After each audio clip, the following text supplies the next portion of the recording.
Yeah, this is Bang Bang Rail. Everybody's looking to for me to do a live. I was let down by a Christian from KRN TV. He's supposed to show me how to do it, and he just let me down. Yeah, sent me bits and pieces, and just let me down. He was my pal, man, and just let me down. People make you laugh, you know what I mean? They all want you to get on, and I want to really do a live, and it's KRN TV that let me down. Yeah, but that's how he is, Christian, I suppose, and I'm a little bit upset about it, you know. I don't know, he's really upset because I really wanted to talk live today, yeah, and all he had to do is come down my house and show me how to do it. When he was doing my podcast, I was doing my podcast for him, he was down here 24/7, no problem. But now I'm not doing a podcast for him, he don't come down, and all I wanted to do was do a live. Please accept my apologies, I'm very sorry. I wanted to do it so much, but what I'm going to do the weekend, yeah, I'm going over to a friend of mine in Maidenhead, Kevin, the one I was telling you about, got a big cleaning company. He's a nice guy, yeah. He does that, all the computers, IT is it? He does all that, yeah. So what he's going to do for me, he's going to put me on a big screen, and he's going to show me how to do it properly. So the weekend I'll be able to talk to you. I'm not quite sure what day it'll be yet.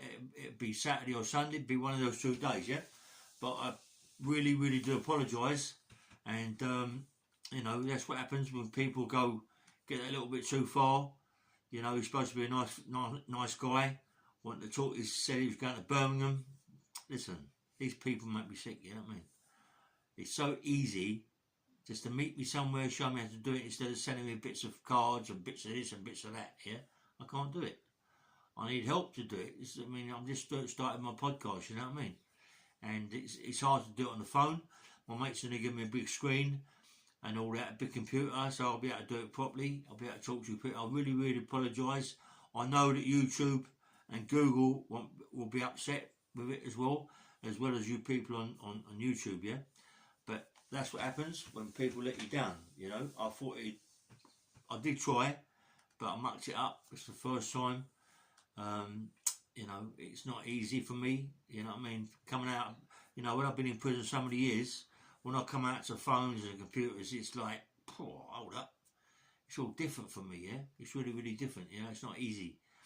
So anyway, yeah, I've had a bad day really in that respect, trying to get it sorted out for you people to talk to me. There's lots of things I want to talk about, there's lots of things you want to talk about too.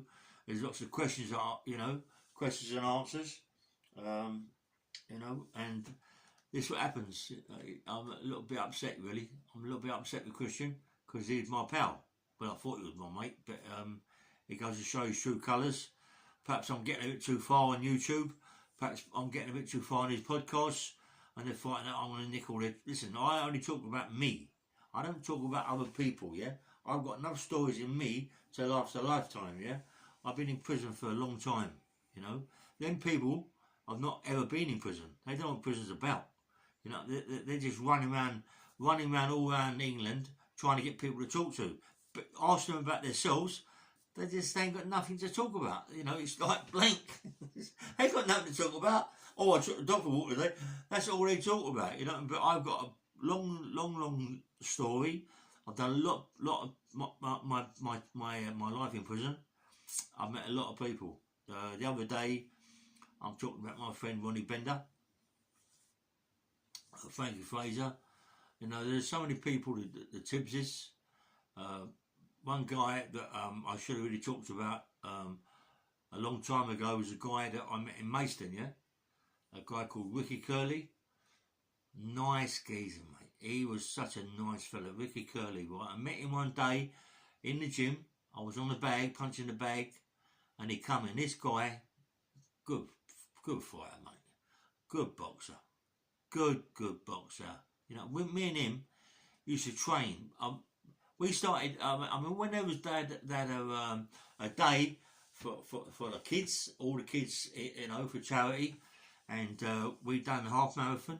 I done half marathon in big boots, a big rucksack on my back, and I done it. And after that, I done 1,000 press-ups. It took me a long time to do it, but I done it for charity. I was doing them in 20s and 40s and 50s, yeah? Just kept going. And Ricky Curley was doing sit-ups, he was doing sit-ups for an hour. You know, that's going some for an hour. Solid sit-ups. What, you know what I mean? Really, really good. Good friend of mine, Ricky Curley. Very, very talented man. A lot of people out there would know him. A lot of people who are listening to this would know a guy called Ricky Curley. I'm trying to get in touch with him. He's a very good friend of mine. Very, very good friend of mine. You know, and I mean, when we first met, yeah, in the gym, I was on the bag and all this, that, and the other. And listen, I said to him, "Do you want a little move around the ring, mate?" Didn't have a ring in it, just the floor. Mate, he was so fast, you know what I mean? He was really, really fast, and I got him by the wall, and I hit him with an uppercut, and he knocked his fucking head off. I nearly knocked his head off. Anyway, but like, because we was training it every day, you had Billy Blundell, good fighter, Bill. Billy Blundell, good fighter. Very strong, very little, 5'8", 5'9", powerful, very compact, and he could bang. He could bang. He could move, you know. And you know, he taught me a lot. I mean, I was a fighter anyway, but you know, learning this and learning that, different people, you know what I mean. And one day there was this black guy coming, this normal guy, lanky arms, hitting the bag, flapping the bag, moving around, bump, bump, bump. And I said, "You want a few rounds, mate?" He went, yeah, no problem. Put the gloves on. Listen, mate, I'm telling you, this guy, I don't know who he was, but I don't know who he was. Do you know what? Even to this day, I don't know his name. Do you know that? I don't know his name. Perhaps I didn't want to know his name. Let me tell you something. This guy could box. We had 16 ounce gloves here. He smashed my face to pieces. He cut my lips. He split my eye. He done my ear. This guy could bang, and he could box. And we done about 4 rounds. And Ricky Curley, yeah, being he's my mate, me and him, don't forget, me and him are white powers, really close. He's got mad, Rick. He wants to get in the ring and fight the guy. He wants not the ring, but he wants to get in the ring, get in the square and fight him. I didn't leave. What freak? You know what I mean? Can't do that. And then when we went back to the wing, I mean, come on, it's a little bit embarrassing. You're supposed to be a chap, you know what I mean? It's a little bit embarrassing when you go in the ring, all your face is smashed to pieces, your nose, your mouth, your eyes, your ears, everything. Yeah? But I liked it, you know what I mean? I liked it because, come on, everybody can come unstuck, you know what I mean? Everybody thinks they're big time Charlie Potatoes, yeah? They might be on the street. Listen, different kettle of fish when you get in prison, mate. There's people in prison you don't even know who they are. They can really have a row. You know what I mean? I can have a fight. I can have a white fight. But this geezer showed me a boxing match. He punched my fucking lights out. He punched me to death. He punched me to death. He really did, you know. And Billy Blundell, good fighter, Bill. Good fighter, Bill. I mean, I'm seeing him and Ricky Curley used to move about, you know.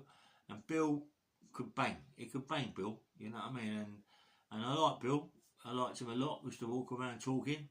And there was a little bit of trouble with someone. Him and Bill had a bit of trouble. Ricky Curley stopped it before it got really out of hand. And you know, but it's like everything, isn't it? It's like there's 3 wings in there. There's Kent, Wild, and Medway. Yeah, my mate was in Medway, Ricky Curley. It was a long term. Well, my wing was a long term as well. Wild. You had Harry Haywood. Harry Haywood was there. Nice fellow, Harry. Loved to train. Harry trained hard every day on the weights. He's really, really trained hard with Harry. Same as Billy Blundell. Really, really trained hard. There were some proper people in that place. Young Fraser, young Frankie Fraser, young David Fraser. You know, the Eriths, they was there. There was some proper people. The Pat was there. My mate Pat I'm telling you that it was like really, really good people in there, yeah? Staunch people, but the best nick I've ever been to has got to be Chelmsford Prison. I told you that Chelmsford is the best, yeah? Albany was very good prison. You can cook in Albany. little cells, little wings, everybody congregated, beautiful big fields, lovely yard, really, really good, yeah. But as far as the prison's concerned, Chelmsford was old. The old prison, the old type, you know, with the landings, big landings and cells, you know. And one day I was in the gym, yeah, in my cell, sorry, beg your pardon, in the toilet, yeah. Tony Lawrence downstairs had gone, you know, and he left me this dumbbell that he'd made in it where he worked in the what's the name, in the gas works or whatever it was, the plumbing place. He made this weight up, and obviously he gave it me when he left. I was going to the toilet and have a workout, you know, and I was getting really, really big, you know. I was always doing plenty of tricep work, plenty of bicep work. After being in the gym at night, I'd go in there and have a workout, yeah. And one day that I ain't just say the guy's name because it's a little bit embarrassing, yeah. But this one of these guys was in Ronnie Bender's card school with the Tibbses. Anyway, a couple of times he's come into the toilet when I've been in there, and going, fucking hell, mate, what's all this about? Big arms and all his shoulders. You know what I mean? It's nothing to do with that, mate. It's here. Heart. If you ain't got no heart, you got fuck all, yeah? And as far as I'm concerned, you're a wanker. Just like that. I went, what'd you say? He said, you heard. And he went. I thought, he's fucking mad. He must have been on fucking had a pipe or something, you know, cannabis pipe or something, you know what I mean? So I let it go. Oh, so he come in about 2 days later doing the exact same thing. I went, listen, shut your mouth, mate. And he'll do what? I went, shut him, bang. I've hit him, right? He flew over. He flew over the landing, yeah, but on the landing he got the mesh to stop it in the floor downstairs, the landing downstairs, and knocked all his teeth up. I knocked all his teeth up. He come with me with a tray, a big tray, a food tray that was chucked over on the thing, and I happened to bump, hit him on the chin. Not hit him on the chin, hit him in the mouth, knocked all his teeth out. You know, then we got nicks and this, that and the other, but we both shook hands and that was it, yeah. But anyway, one Christmas, my mate Toby Ludlow and a few other people having a pipe. They was smoking fucking black, you know, like black on a pipe, on a little pipe they made in there. I've never smoked drugs in my life, never touched drugs in my life, never. I mean, come on, this is Christmas, right? Have a pipe. I went, no, I can't be that.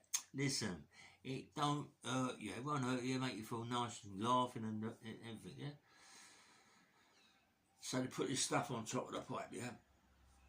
Burnt it for me, take it right deep, take it right in, how you feel, blow it up, how you feeling? Well, I feel right. Have one more, put it on this time, the black had some white stuff in it, yeah?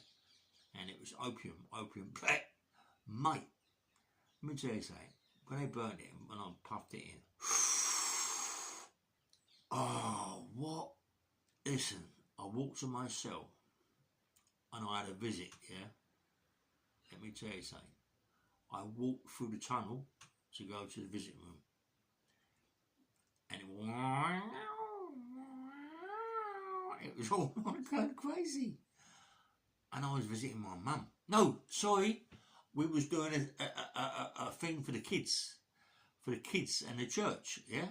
For the kids in the church, like a fake sort of thing, you know, cakes, orange juices and all, sausage rolls and all that. Walked in there, and the vicar tapped me on the shoulder and said something like, thank you so much, you know. I went, oh no. I run out there and said to the school, listen, I don't feel so good, you better search me, put me back to myself. I feel really sick, I've eaten something, yeah. How I got that out of my mouth, I don't know. All like that. So it took me back to my cell. I slammed my cell door, shut it, left it. And in prison, everyone has got something, a weapon, yeah? It doesn't matter if you've got a fight or what, everyone's got a weapon, because if someone comes to you with a weapon, you've got to have a weapon. So I had big nails like that, yeah? big nails that Tony Lawrence got me before he left here. Big nails like that.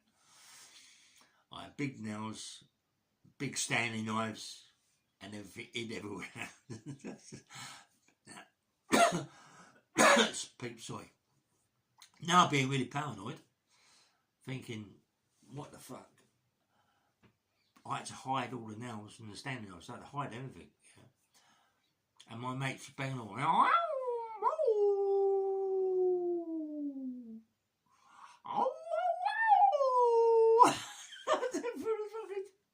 Mate, I was going mad, you know what I mean? The door was shut. It's only a smile, but I was doing it in the crack of the door.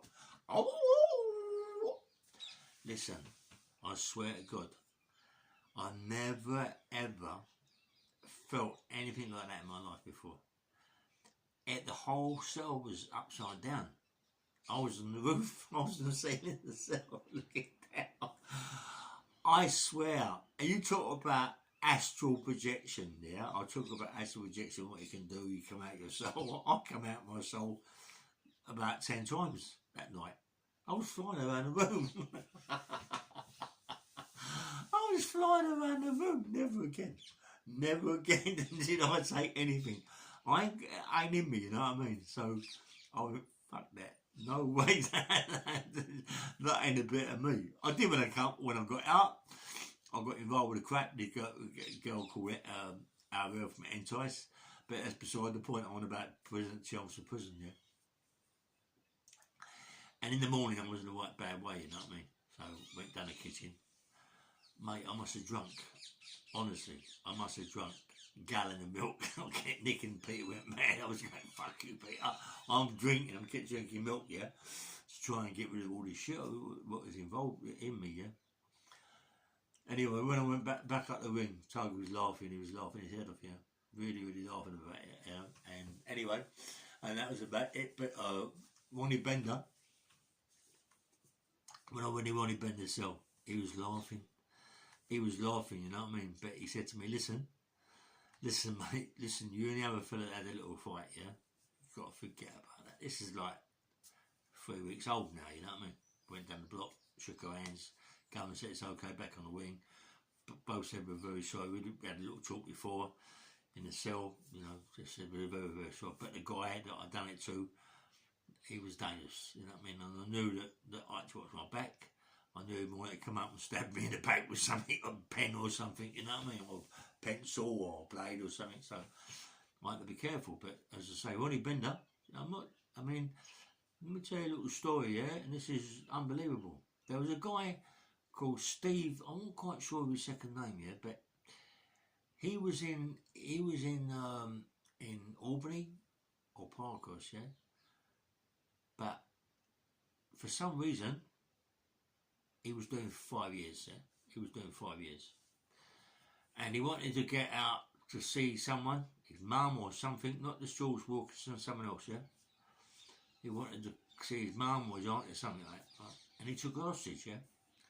He took a prisoner officer hostage down to the gate. You ain't, listen, doesn't matter who you took hostage, mate. You ain't getting out. They ain't letting you go out. You know, they ain't letting you leave that prison. You know, where are you going? You leave the prison, you can't go nowhere. You got a big stretch of water. Anyway, they pounced on him. He got nicked. He got 12 years. Yeah, he got 12 years. So this is what happened. He's been shipped all about, this, that and the other. Obviously I've been bashed up 2 times because of the prison officer. And he wound up in Chelmsford Prison. Nice fella, mate. No bigger than that. Wiry fella. Nice fella. And he met another guy in there that we thought was a nice guy. And they got involved with making like caravans, all sorts of things. Jewelry boxes, all that matchsticks. A few paintings, but they bought wagons and things, but they made hundreds of them. But they should send out on the visits and bits and pieces. The people to come over and take them, and you know, and this Steve's mate, this guy we're talking about, he was getting released. No, guess what? He was getting released on licence, and what he said to Steve. He said, "Look, when I get out, all the things we've had." And give them to my family. I'm going to sell them. And I'm going to send you the money. It's actually hundreds of them. Honestly, I'm not joking. Every time. Beautiful stuff, you know what I mean? I mean, it's all beautiful in prison, but outside the street. Anyway, the guy never got in touch with Steve. But come back about, what, 4 months later? Got a recall for breaking his licence laws, yeah? Now he's got to come back to Chelmsford Prison, back in the same ring. He's got to face the guy, that Steve. He's got to face Steve and tell him what happened to all the money that they had sold, yeah? And he's let him down. Anyway, he knows Steve's going mad. So what's he do? He goes in Ronnie Bender's cell, takes a big iron bar, a weightlifting bar, waits round the door, because you know Steve's going to come in Ronnie Bender's cell. Ronnie Bender ain't even there, he's out in the field. As Steve comes in to make himself a cup of tea in Ronnie Bender's cell, this geezer behind the door goes to hit Steve with an iron bar. Steve puts his hand up. This guy's weak, this other guy. As he puts his hand up, the guy hits him across the fucking arm with the bar. What happens? The bar goes on the floor. Steve picks the bar up, hits the guy continuously around the body, but round the head as well. Kills him. Kills him stone dead. Fucking runs out, bomb up the stairs. Who comes back in, Ronnie Bender, sees this fucking geezer dead in his cell, blood everywhere. What else can you do? You know, anyway, cut a long story short, it happens that a lot happened, a lot was said or whatever. Steve gets nicked for murder. Don't forget now, 5 years he's doing. Hostage got 12 years. Now he's killed this guy. What does he do? He gets a life. He gets a life, recommended 15 years. Recommend he's got to do 15 years. What a shame. What a terrible shame. This geezer was a nice guy, you know what I mean? But defending himself, bashed the guy up, mate. I suppose he just went into one, smashed him to pieces. He's bashed his head inside out. I'm not joking. I was there. I wasn't in the cell. But, you know, you could hear the fucking screams. And the screws in Chelmsford Prison, right down the very end of the wing. Didn't take a notice all that, you know what I mean? And he gets a life. And it's... Do you know what? People don't understand, right? That getting in prison is easy. Getting in prison is the easiest thing in the world. But getting out of prison in one piece, in doing your bird and getting out in one piece is hard work, mate. Believe me, it's hard work. You've got to be ready for it, yeah? Like we're all ready for it. I've been stabbed in prison. I've been bashed up in prison by screws. They don't mean they killed me, yeah? It's about getting out in one piece. It's about surviving. Even when you survive, right, what I've done, what they did to me, and they killed me, yeah? But you got to understand, they mentally, and don't forget, as a child, I was sexually abused, right? Sexually abused by family, member of my family, sexually abused, and then put in a home and being sexually abused by grown people, and then put in prison and being smashed to pieces. I'm lucky that I can still talk to you, yeah? I sometimes forget things and this, that and the other, yeah? But I'm mentally in a way, I've gone through a hell of a lot, yeah? My mum, I mean, come on. I mean, I've done all that prison sentence for my mum. I never seen my mum. Only time my mum, yeah? God rest her soul, mate. Rest in peace, doll. But my mum, I love very much, yeah? You know what I mean? And my mum, when I was in the scrubs, when I first started my sentences, early in the 70s, yeah? When you could bring a meal up on a Sunday and 2 pints of beer and then put it in and all that. My mum said, get up in the morning about 5 or 6 o'clock, cook me a meal, be down to prison by 10:30, 11 o'clock and deliver it to the prison on a Sunday morning, deliver it to prison for her son. What person does that? There's only one person that does that, it's your mum. Your mum's the only person that does it. Maybe your wife does it, but your mum. Your mum's the best person in the world. Listen, do me a favour, yeah? When you go and see your mum tonight, or whatever you go and see your mum, when you go and see your mum, you must give her the biggest hug ever. And realise what I've told you this year, that your mum gave birth to you. She went through a hell of a lot to give birth to you. And what my mum did for me, come to the prison and cook me dinner at 5 o'clock in the morning. Come on, what women do that? You know what I mean? And when I come out of prison, after all my big sentence come out, and then my mum dies. You know, like, you think, even though I was with her 3 or 4 years before she died, it don't matter, mate. I've missed 20 odd years of her life. 20 odd years I've missed of my mum. Coming out, couple of weeks, couple of months, going back in again. Big sentences coming out again, going back in again. Big sentences going in, coming back in again. And the big sentences. You know what I mean? Your mum's not seeing you, mate. Because you don't want your mum to come all the way to the Isle of Wight. You don't want your mum to come all the way to wherever you are, too far.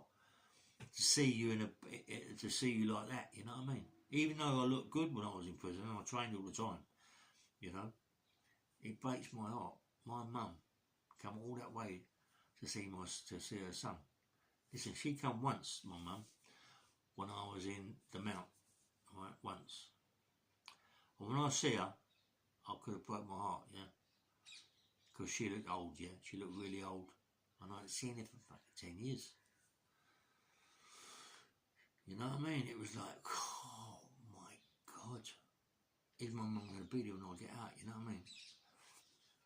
Oh, is she going to be there when I get out? And she was, my mum, you know. And the greatest feeling in the world, yeah, is when your old mum gets hold of you and cuddles you. You know, she cuddles you, but she knows when she cuddles you what a fucker you are. She loves the fact that you're one of the different ones of the family. All my family is straight people. I'm the different one. When she cuddles me, mate, she cuddles me strong, yeah? Because she knows I'm different to all the others. I ain't the same as all the others. I ain't a crybaby like all the others. You know what I mean? I've had it hard, mate. I've had it hard and I've had it easy. I've had money. I pulled out outside my mum's house in a Mercedes sports car convertible. My old dad loved it, mate. He believed, like, my old dad loved it. He got in the Merc, you know, I'm driving the car. I ain't even got a licence, you know what I mean? He got in the Merc next to my old dad and he loved it. He's like, he's done the window convertible and me driving all around accent. He loved it. It was like, come on, his son. I'm his son, mate. I'm not your stepson. I'm his son, yeah. And he was proud of me, even though he knew all the naughty things I'd done. The amount of times the police have come to the house and knocked the door down, and I ain't been there. And when I've been there, there's always been a fight with the police. Come on, I remember, oh man, I remember once, oh man, yeah. They come to my mum's door and they smashed the door down. I was upstairs in bed. They dragged me out, got me to the door, handcuffed me, wanted me to put my handcuff behind my back. I said, no way, mate. You ain't getting these hands behind my back. No way.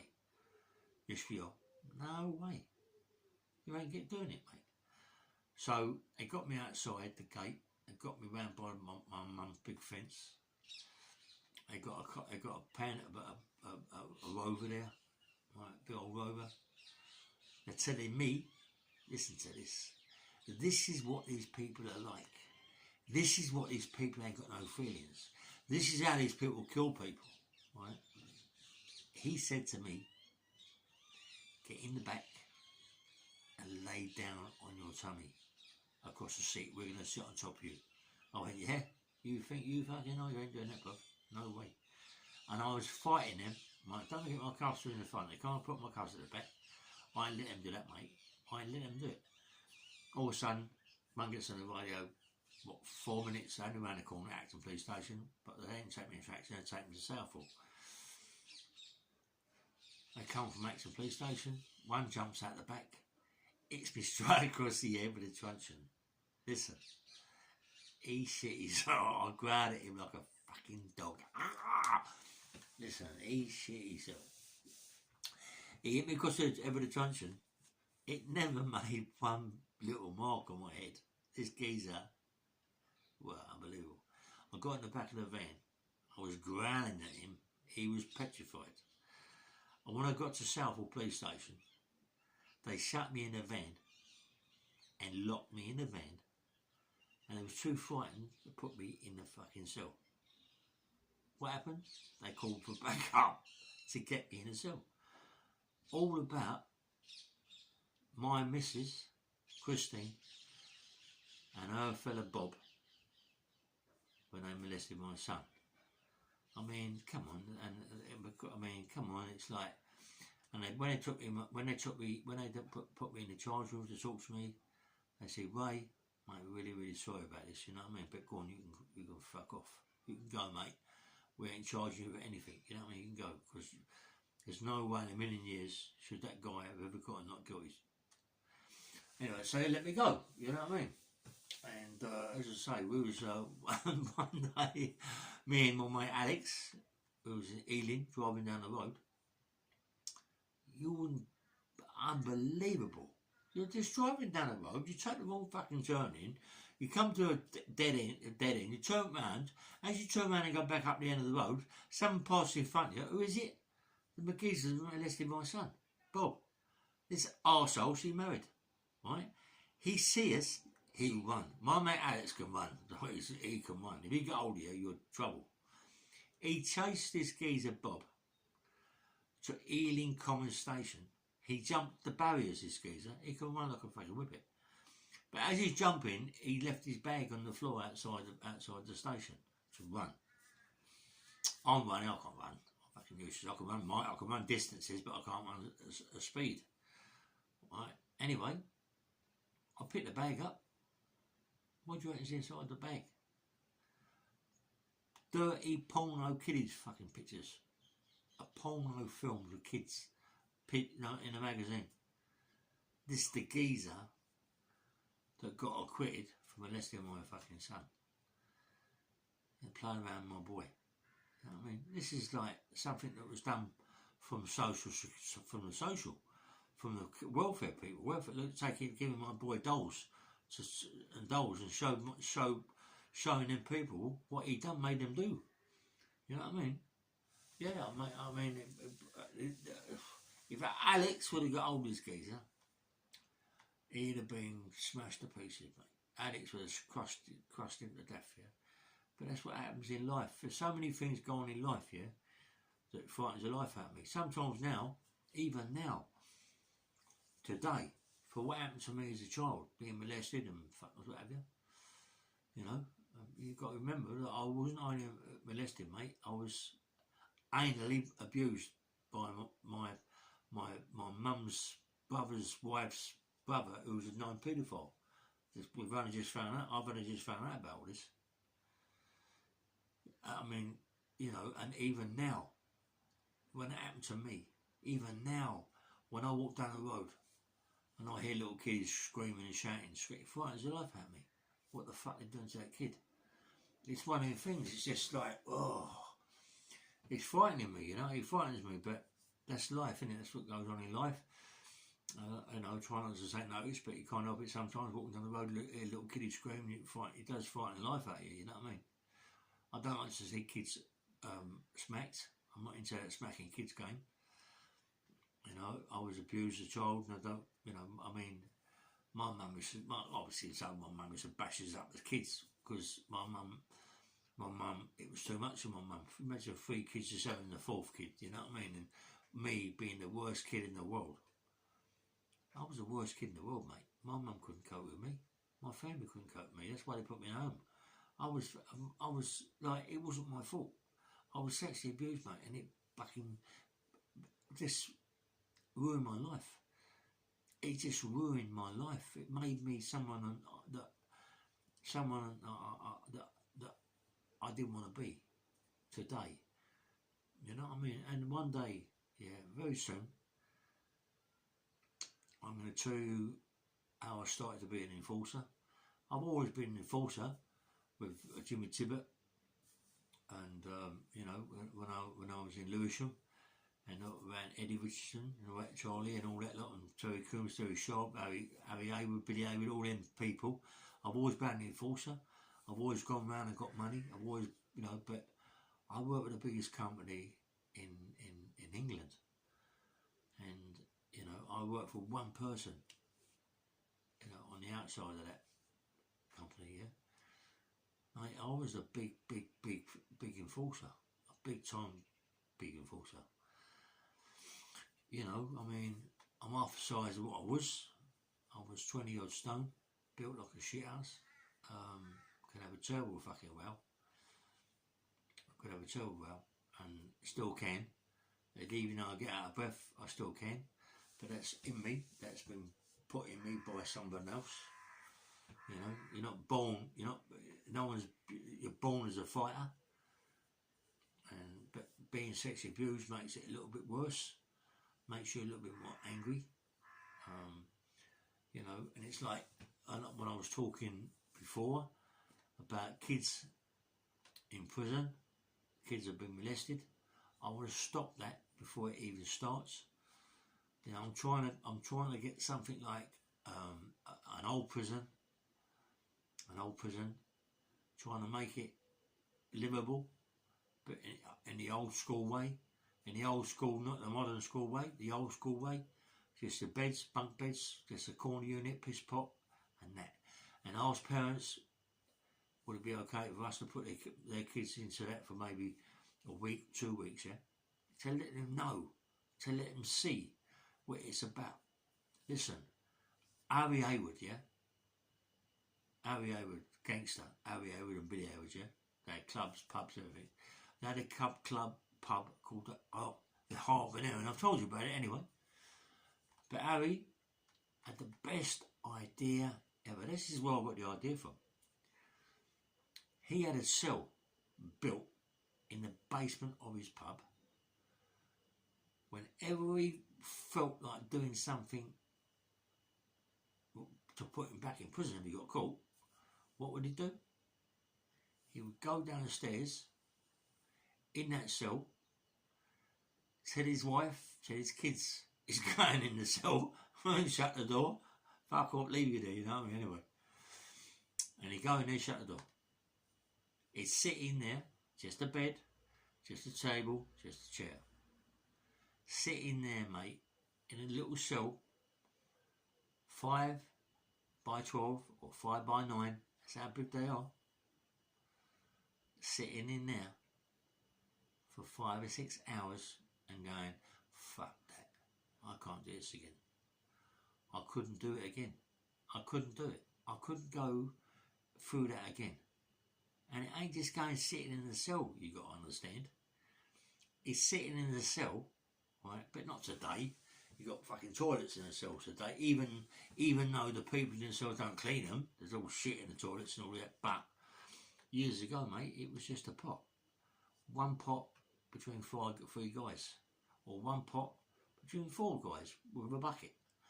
And you knew that you can't shit in that pot or that bucket. You got to fucking put it shit in a bit of paper, fold it up and throw it out the window. Shit parcel. That is prison. That is what kids should be doing today. That, not kids who've been sentenced to prison. I'm on about kids before they get sentenced to prison. To let them really realise, fuck that. Is this what it's about? Is this what I've got to go through? I ain't having none of that. It happened to me. Listen, you got 100 people going in prison. I'm one of those 100. Even though I sexually abused a child and sexually abused elsewhere, right, it changed my life, right? It still doesn't make me come back into prison as a lunatic. Right? But that's in you. It must be in you, I don't know. Even though being sexually abused, yeah? But out of 100 people, people say to me, even if people when they do my comments, say to me, yeah, well, but you talk about that, but you're still one of the people who went back. Of course, that's statistics. That's statistics. But out of 100, you might get 10 or 20 out of 100 that don't go back. That don't go back. That's good. But it's not good if you're going back to the prison like it's today. So that's what I'm saying to you. Try and get it so these young kids can go and look at a fucking prison and be locked up in there for a week or 2 weeks with parents' consent, yeah?